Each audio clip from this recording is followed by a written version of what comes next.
show starts in 10, 9, 8, 7, 6, 5, 4, 3, 2, 1, go. Hey, welcome to the Just Never Know podcast. I'm your host, Ron Frazier, and I am excited about today's guest, Charlie Moore, actor, writer, director. Hey, Charlie's a multi-talented actor. He does it all. He's made a name for himself in the entertainment industry with a diverse range of skills and passion for storytelling. He has captivated audiences with his performances on the big screen and behind the screens. As an actor, Charlie's versatility and his range have allowed him to take on a variety of roles in both film and television. He has the ability to bring complex characters to life, whether it's charming leading man or a villain. And natural talents have earned him critical acclaim and a loyal fan base. Now, when I talk about fan base, I'm not just only talking about the people that watch him. I'm talking about other actors. He brings a professionalism and approachableness, and there's a calming effect on the set when he's there. Probably his biggest fans are the director of photography. They appreciate his talents and his professionalism. And without further ado, the man himself. Thanks for joining me today, Charlie. Hey, good morning, man. I'm flattered with that introduction. That was awesome. How you doing today? Doing all right? I'm doing great, doing great. Good. Well, hey, let's get right into it. Can you tell us where your background and how you got started in the entertainment industry? Well, I'll give you a little background on me first. I was a outboard motor technician and marine electronics installer for about 15 years. But after that, I had a few part-time jobs here and there, and my stepson got booked as a background on a show called Army Wives. I don't know if y'all remember that. It was years ago. I got something going on right here. Okay. Anyway, he told me I ought to try that. And I said, it sounds a little fun. I never really thought about being an actor, but I said, why not? So I got booked as background. And my first night on that show, I had coffee at Crafty with Catherine Bell. And I was hooked. But I had a full-time job and there was no way I could quit it and go into acting. So long story short, I kept on with it, trying to get back into it. And after about 5 years, I was able to quit my job and go into acting full-time. And I have to get a shout out to Taylor Udell, TW Casting. There was a show coming to town that I heard about, and I heard that she was casting it, and I had to go through my chains and research notes. And anyway, I tracked her down in Kentucky, and she was filming there, and told her that I wanted to stand in on the show coming up called The Center for Bill Pullman. And she didn't know who I was. She had no idea. So I had to talk to her for probably 3 months to really convince her into booking me for that. And I got it, and I just loved it. I haven't done really anything else seriously since then. I stay on set as much as I possibly can. And then I did a lot of stand-in and background work after that. And it led me into full-time acting with speaking roles, and now I have an agent and just doing what I can with it. Yeah, I'm enjoying watching your success, man. I tell you what, I'm watching the older films, and now you're blossoming into other avenues. I mean, with the directing and the writing part of it, how do you balance your time and energy between the different roles that you're taking upon? Yeah, well, I guess acting comes first. That's what I really enjoy. But I love writing and directing short films too. So like I said, if I have speaking roles and auditions, I've probably auditioned 15 times this year so far for principal roles. And that always comes first. But in my downtime, I'm writing short stories and trying to direct whatever I can. That was my next question. What do you enjoy the most? But you answered that one. Yeah, Um, I'll put my cheaters on, buddy. yeah, go ahead. Your work has been praised for its authenticity and relatability. How do you approach creating characters and the storylines that resonate with your audiences? Well, I guess there's basically audiences for horror and comedies and real life situations. And whatever inspiration I have and whatever I want to write, I just try to be true to that particular story and find actors that fit the characters that can tell it. Right. Now, do you ever find yourself caught up in a couple projects at one time? Oh yeah, yeah, yeah, I thought you may. yeah. You definitely have to balance dates. Right now we're in the middle of pilot season and everything's getting started up. So I've auditioned probably for 6 different shows that are all filming in March and April. So it's a matter of whoever books me first gets me. Right. Well, you are sought after, and just like when in the opening when I explained that, yeah, some of your biggest fans are directors and directors of photography. Yeah, that's awesome. Okay, as a writer, what inspires your storytelling, and where do you draw your inspiration from? Man, I get inspiration from all over the place, but uh, I did a series called the Creepy Man series, and short backstory. Back during COVID, nothing was going on, and several of my actor films contacted me and said, "Man, we got to film something. I'm itching to get behind the camera." I was like, "Yeah, me too. We got to do something." So I brought it up to my wife. I said, "Hey, I want to film a short film." I said, "It'd just be me and you and whatever actor we can find." And she was like, "Okay, what do you want?" I said, "I don't know." I said, "I don't know. I'm thinking about some kind of little horror. They're always fun, easy to shoot." And she says, "Is her idea." She says, "What about the girl being kidnapped and wakes up in a dog box?" I'm like, "I like it. I like it." Instantly, I had a couple of actresses that came to mind, and the one I wanted in the dog box at the time wasn't available. So I called up another one, Liz Mahaffey. I said, "Hey, I got a little horror film I want to shoot. It's gonna start off with me chasing you through the woods at night with a machete. What do you think?" She's like, "I'm in. I'm definitely in." Yeah, that's her right there with a little makeup. Yeah. So I wrote that, and she came out, and we shot it. And then Ashley O'Neill joined in and helped me with a little lighting. And I just kept developing it after that. And I got, I think it's 5 short films on YouTube. It's called the Creepy Man series. And I have another complete, probably an hour-long episode that we've already filmed. Sean Morgan, he was on the other day, the movie films. Yeah, he filmed it for me.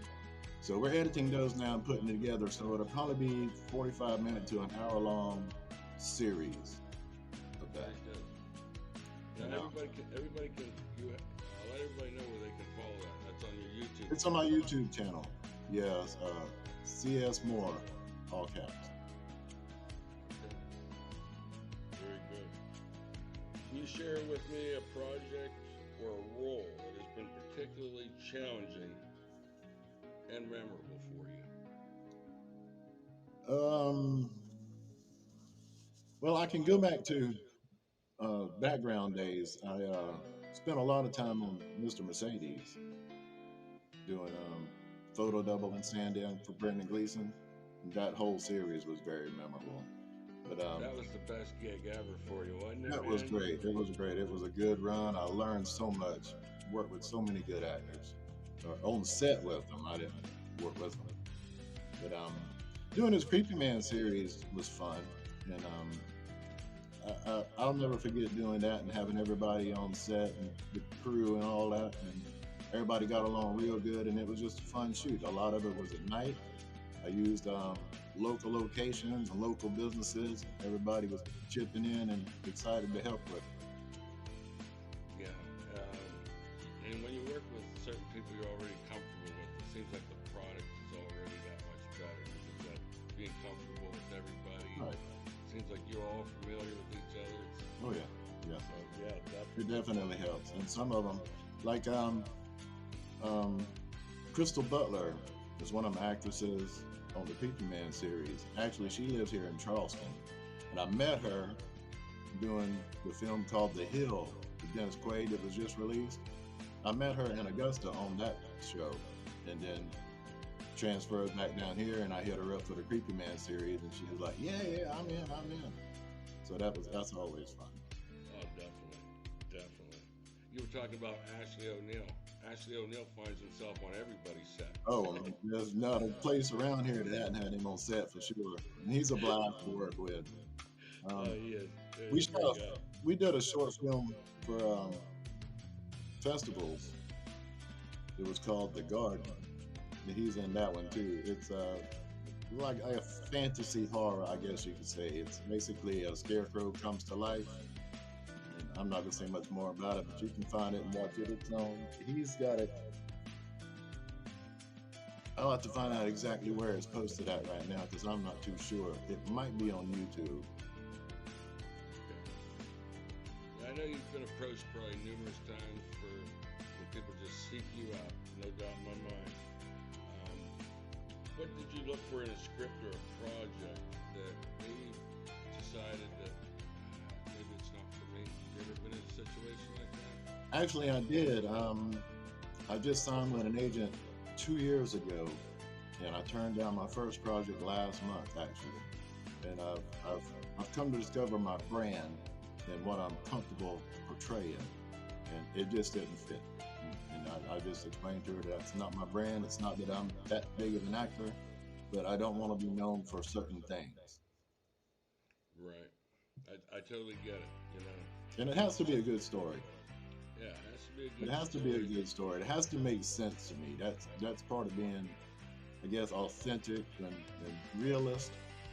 You know, I do like some fantasies, no doubt about that, but if it's a real story and a believable story, it has to make sense beginning to end. Right. I agree. Well, you've had the opportunity to work with some amazing actors, just like we spoke with. I mean, Mhm. to be on Mr. Mercedes, and what a genuine man himself. And Oh, yeah. To be his double, Yeah. totally amazing. Mr. Gleason was a blast. Yeah. Is there anyone in particular that you have learned from or looked up to in your career? Yeah, actually, quite a few. One thing I liked about being on set with Mr. Gleason is he's kind of like me as an actor. When he's on camera, he's on. But when he walks off camera on set, he's jovial Mr. Gleason, just like that. And a lot of people can't do that. I know, excuse me, there's some method actors that get into character and they want you to call them by their character name all day if you even speak to them. And that's fine. But I'm kind of a method actor, but I'm on and off too. It's something about the word action. You know, everybody's set, I'm set, but when action hits, I'm just on. That's the way I like it. But going back to Mr. Mercedes, I think Holland Taylor, she played his neighbor and wannabe lover. That was funny. Yeah, that one. But she's probably the most professional actress I've been on set with. I mean, she never missed a beat. She was never off. She hit her marks every time. She showed me how to drink and eat properly on film. That's a technique that needs to be learned. And one day we were on set and she had her sides with her. And when she was going on camera, she set them on the table in front of me and said, "Hold these." I said, "Sure." And I looked at them and she had notes written down both sides of her sides. And I'm not going to say what they were, but the way she was thinking and making mental notes to herself, was incredible. It really helped me out a lot. Um, a She few used to more do things. theater. She used to do theater. Okay. And you know what? And everybody I've come across to, there's that little bit, extra quarter inch of something that's totally, like Langley's the same way.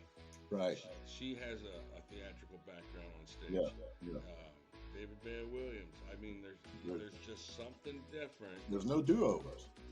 No, I mean, you practice or practice or practice, and when you hit it, you hit it. and they hit it all Right. Every everybody time. that's been there with Yeah. that training. It's impressive.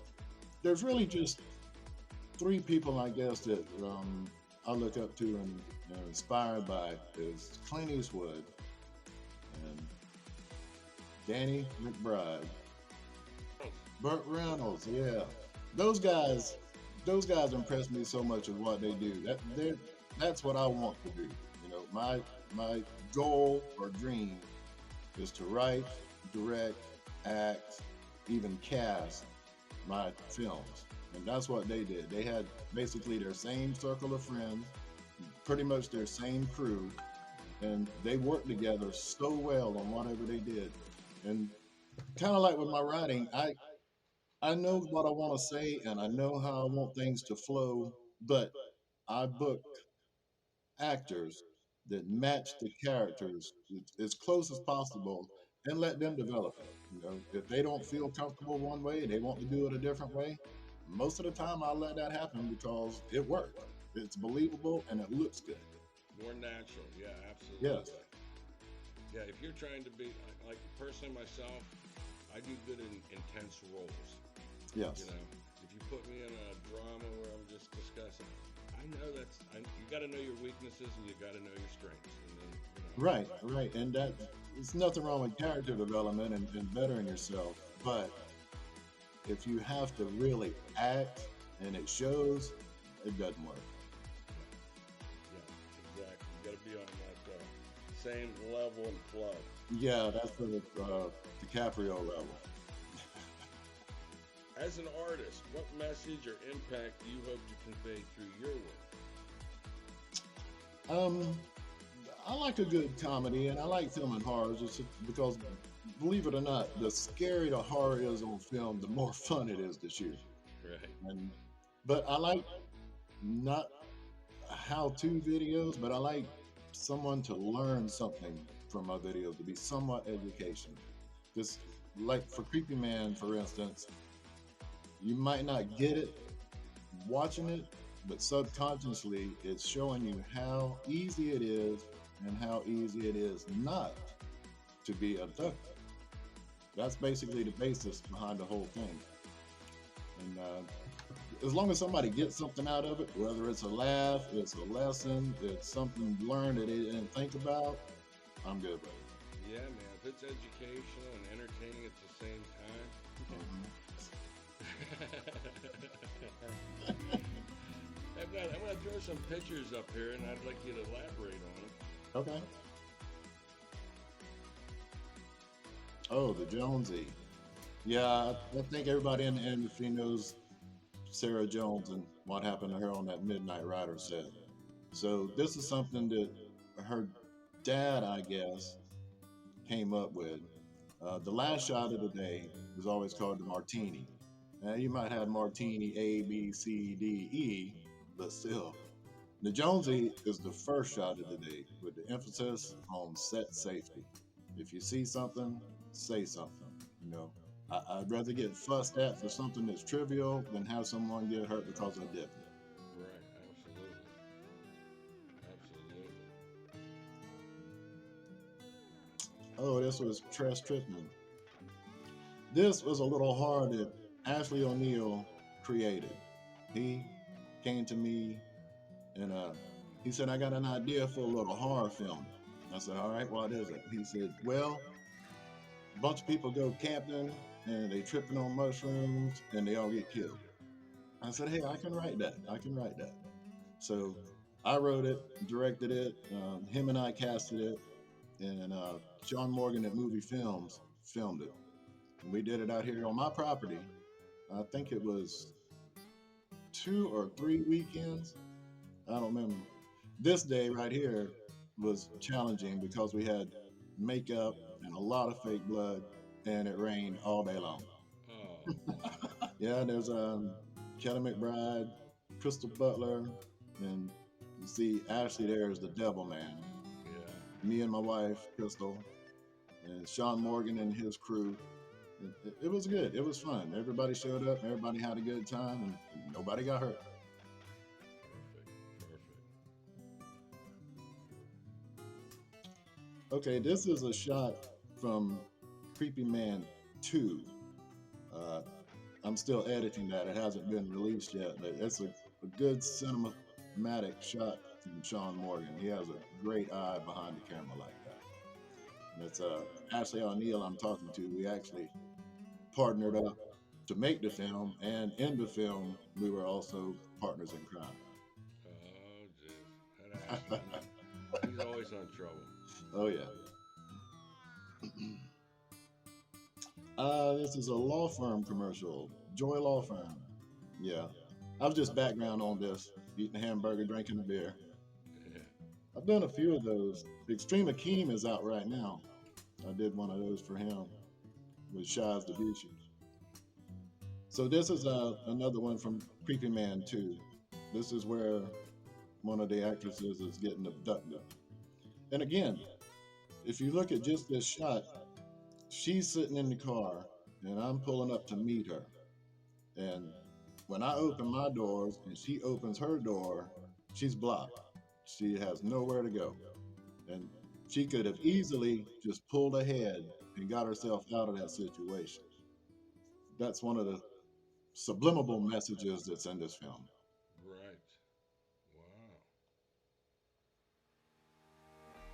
And this is a commercial for South Carolina EMS.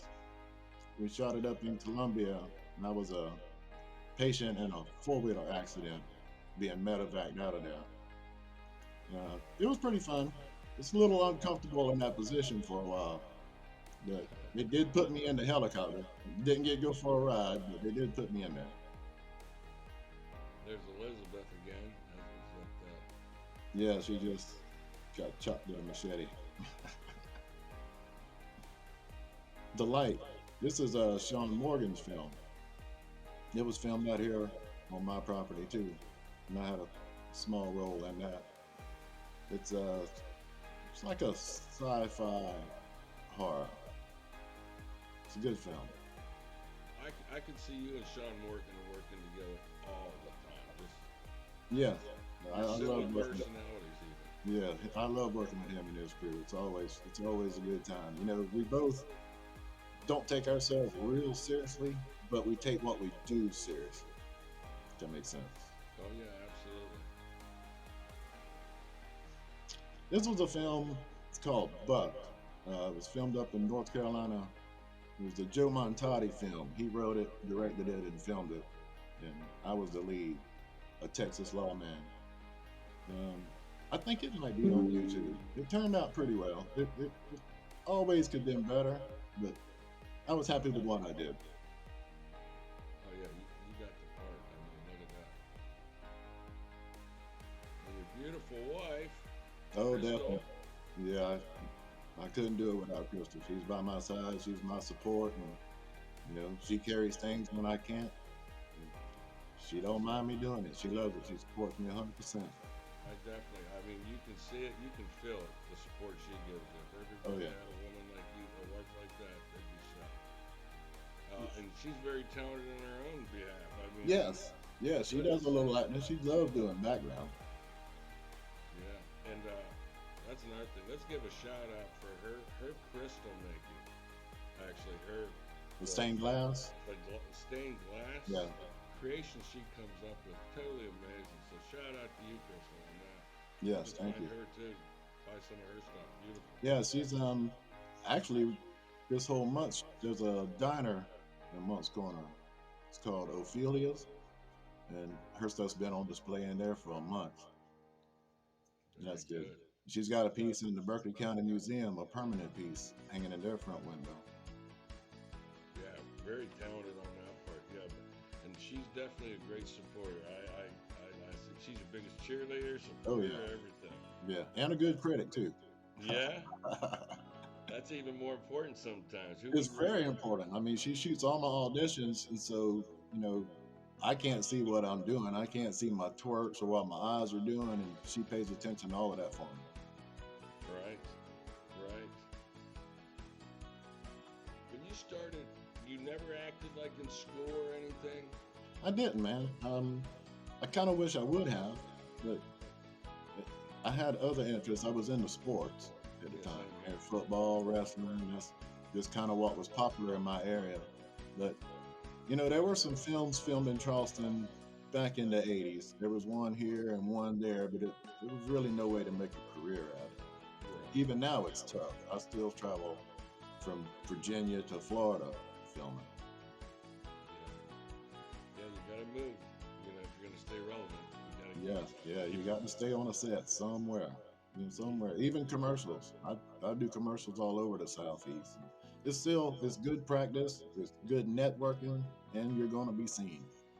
Oh yeah, yeah. That's keeping relevant, and hey, you get a familiar face. It's like yours or Langley. I mean, you see her on every Oh commercial. yeah, yeah. I mean, it's like, and that to me, that's a great film. I love watching my friends and Hmm. people we work with. They're succeeding.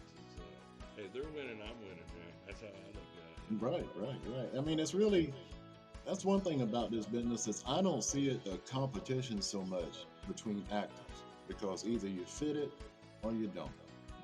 If you hit your marks, you know your lines, you can portray the emotion.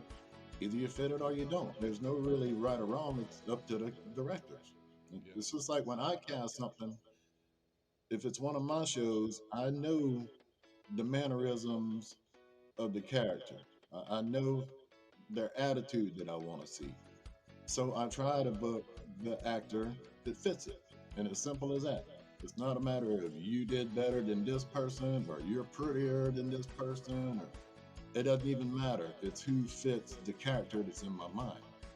right. And it probably makes it that much more easier for them to hit that mark. Right. It's a lot less acting if it's something you already fit. Right. More natural. This and that. Yes.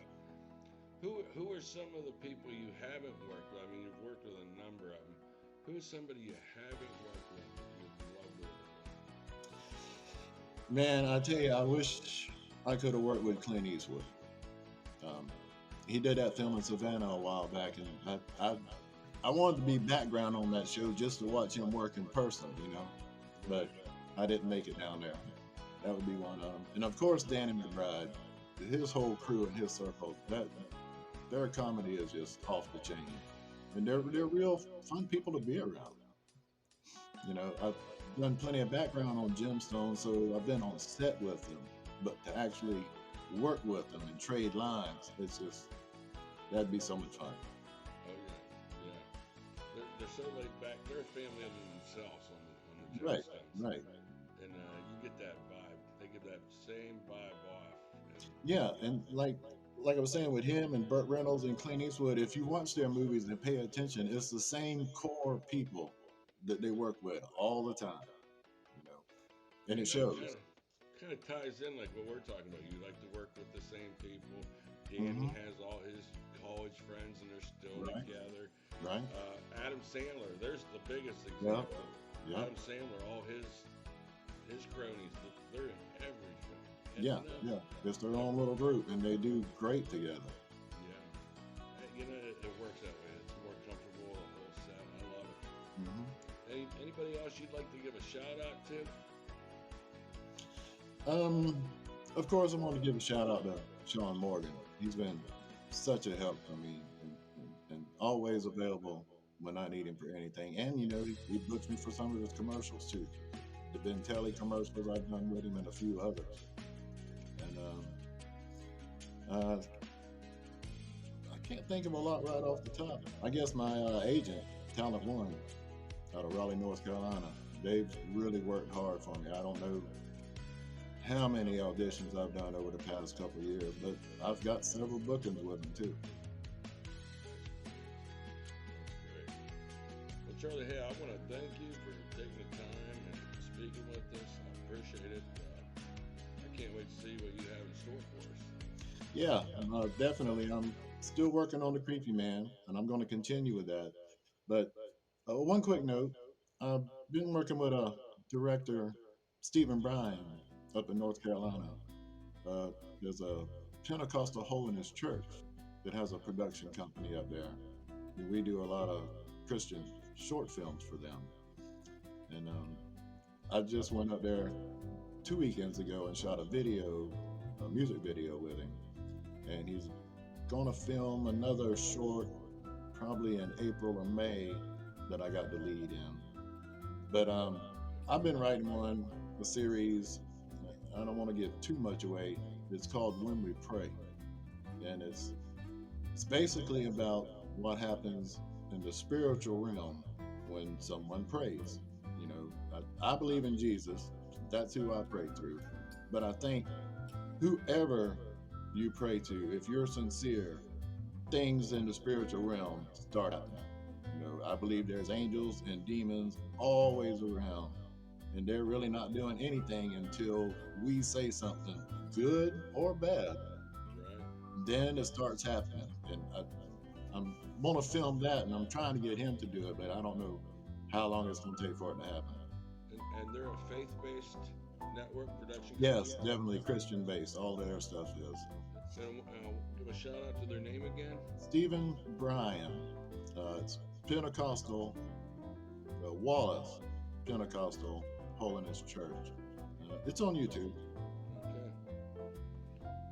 Well, I appreciate it, and like I said, your passion and dedication to your craft is truly inspiring, Charlie. Yeah, thank you, thank you. I I like to hear appreciate that. it. I have a I good appreciate time doing it, and all I want to do is just make a living doing it and tell stories. Well, I appreciate being on and sharing everything. Yes, sir. Um, and on that note, I want to thank everybody to listen.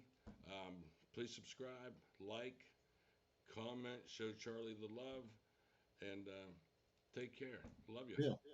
Thanks, guys. Thank you, Charlie.